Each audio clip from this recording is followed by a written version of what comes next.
Less than 24 hours after the Syriza parties announced the big winner of the Greek election, its leader Alexis Tsipras is sworn in as prime minister. As the diplomatic row over the Israeli prime minister's planned speech at the United States Congress intensified, Benjamin Netanyahu reiterates Israel will not accept an agreement that would allow Tehran to pursue a military nuclear program. The notorious commander of the Lord's Resistance Army in Uganda, who was arrested last month after giving himself up, prepares to hear the charges against him at the International Criminal Court in The Hague. And New York City Mayor Bill de Blasio warns residents to brace themselves for one of the worst snowstorms in the city's history.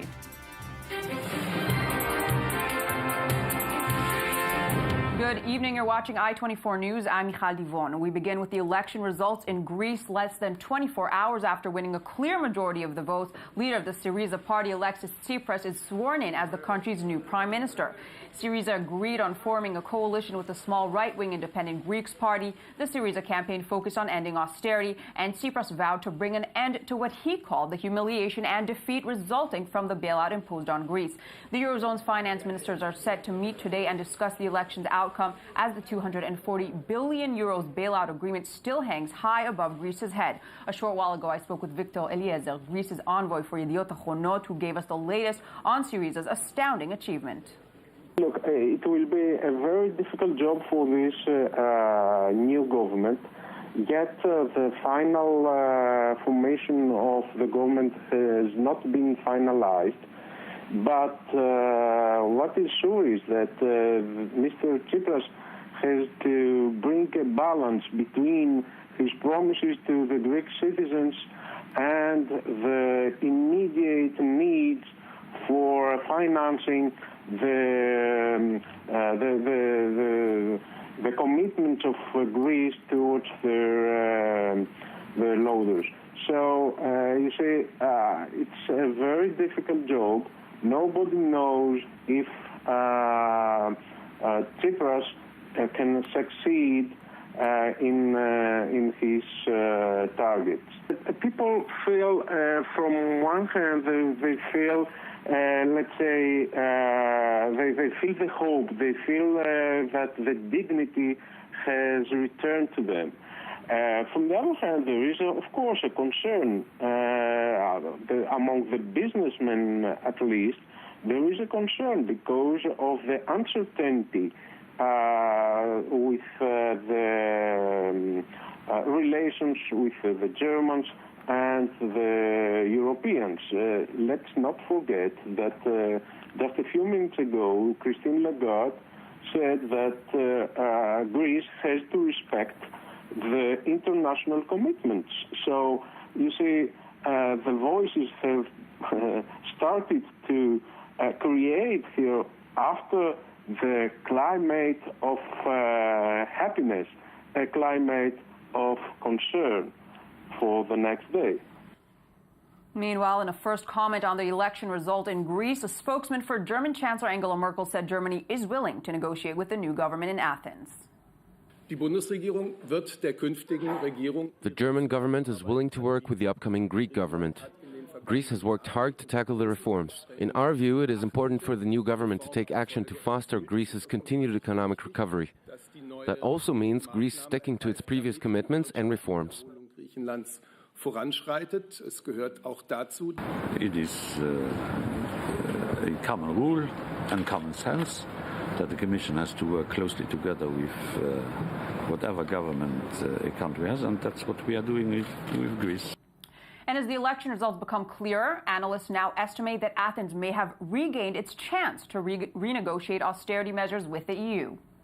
The Greek people have suffered a lot since 2010, so they need hope, and the Syriza party and Mr. Tsipras have given this hope to Greek citizens. However, the majority of Greek citizens do not expect that there is a real room so that Greece can end all these austerity measures which were applied by the previous governments. At the same time, even if they see that the Greek government can go to the table with the creditors of Greece and renegotiate, they will be happy, and this is what Mr. Tsipras will attempt to achieve in Brussels and other international centers. At the same time, I don't expect any Greek government to commit suicide and cancel previous bailout agreements. On the other hand, however, I think that they have a chance in renegotiating up to what extent this policy of austerity is useful not only for Greece but also for the European Union. And moving to the Middle East, in Iraq, the army says it has liberated the Diyala province from Islamic State control, retaking all populated areas of the eastern province. According to an Iraqi army general, the state security forces are now in complete control of all the cities, districts, and sub-districts of the Diyala province. The final battle for a populated part of the province took place from Friday to Monday in the Miqdadiya area. 58 Iraqi troops were reportedly killed in the battle, as were at least 50 Islamic State fighters.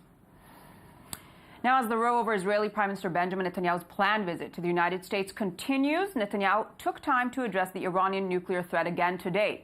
Meanwhile, a senior Israeli official said it's impossible to determine that an agreement is near. He added that, quote, it's hard to see a scenario in which negotiations end before late March. Netanyahu spoke while visiting Israel's military industries. The agreement being formulated between Iran and the superpowers is unacceptable to Israel. It is a dangerous agreement for Israel, the region, and the world. It leaves Iran with the capacity to produce the necessary material for a nuclear bomb within several months, and later the ability to produce dozens of atom bombs. This is why Israel strongly opposes this agreement. And I, as Prime Minister, say it in the most explicit way. We will do everything to prevent Iran from arming with the capacity to produce nuclear weapons. Dominique Ongwen, the notorious commander of the Lord's Resistance Army in Uganda, was arrested last month after giving himself up in the Central African Republic. He was taken into custody last week at the International Criminal Court in The Hague. Today he prepares to hear the charges against him, as this next report details. Known as the White Ant for his brutal command in the Ugandan rebel army, Dominique Ongwen is appearing before a judge at the International Criminal Court to hear charges against him. That's 4 counts of war crimes and 3 of crimes against humanity, including murder and enslavement. The one-time child soldier rose through the ranks of the Ugandan Lord's Resistance Army and is among 5 senior commanders indicted by the Global Court back in 2005. Those remaining are still wanted by the ICC, including group leader Joseph Kony, now thought to be hiding in one of the most remote places on earth, deep in the forests of Central Africa. Since giving himself up in the Central African Republic last month, Uganda has been pushing for Ongwen's conviction as the first member of the LRA to face the justice system, and they say his crimes extend far beyond their borders. He was actively involved in combat operations against the people of Uganda, against the peoples of Southern Sudan, against the peoples of the DRC, against the people of the CAR. Monday's pre-trial appearance is only the beginning, intended to verify his identity and inform him of the charges in a language he understands. But many see his appearance in the dock at The Hague as one step closer to ending the rebel army's reign of terror in large parts of Central Africa. Eastern United States braces for what meteorologists say could be a historic blizzard. More in the next report by ABC News. It's the Northeast versus the Nor'easter. Prepare for something worse than we have seen before. 50 million people are braced to take a bruising from the massive blizzard barging towards the East Coast. Forecasters expect conditions will be dire. Whatever normal safety precautions you take in advance of a storm, take even more. Be careful. Icy weather over the weekend has already knocked many off their feet in the region. By Monday night, they'll be measuring snow piles in feet. Snowblowers are facing blowouts. Along the Massachusetts coast, they're gearing up and boarding up, facing gusts up to 65 miles an hour. It's the wind that we're really most concerned with. And shoppers crowding stores, racing the weather to stock up on provisions. Just trying to get in the parking lot here was insane. Picking up a shovel and absolutely in prep for the storm. Mountains of salt are being moved to fight mountains of snow. Expect serious air travel disruptions. Already more than 200 flights affected today at Chicago O'Hare alone, 91 canceled, 348 delayed. We are preparing to not leave the house for a few days. Experts say that's the best storm preparation of all. And that's all the time we have. Thank you for watching.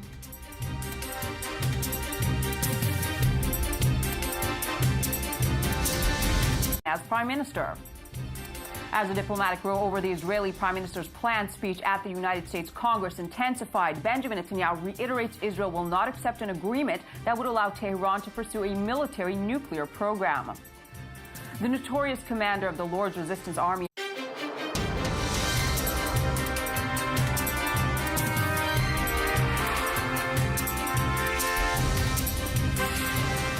Less than 24 hours after the Syriza party has announced the big winner of the Greek election, its leader Alexis Tsipras is sworn in. Good evening. You're watching I-24 News. I'm Michal Divon. We begin with the election results in Greece. Less than 24 hours after winning a clear majority of the votes, leader of the Syriza party Alexis Tsipras is sworn in as the country's new prime minister. Syriza agreed on forming a coalition with the small right-wing Independent Greeks party. The Syriza campaign focused on ending austerity, and Tsipras vowed to bring an end to what he called the humiliation and defeat resulting from the bailout imposed on Greece. The Eurozone's finance ministers are set to meet today and discuss the election's outcome as the teen Uganda, who was arrested last month after giving himself up, prepares to hear the charges against him at the International Criminal Court in The Hague. And New York City Mayor Bill de Blasio warns residents to brace themselves for one of the worst snowstorms in the city's history.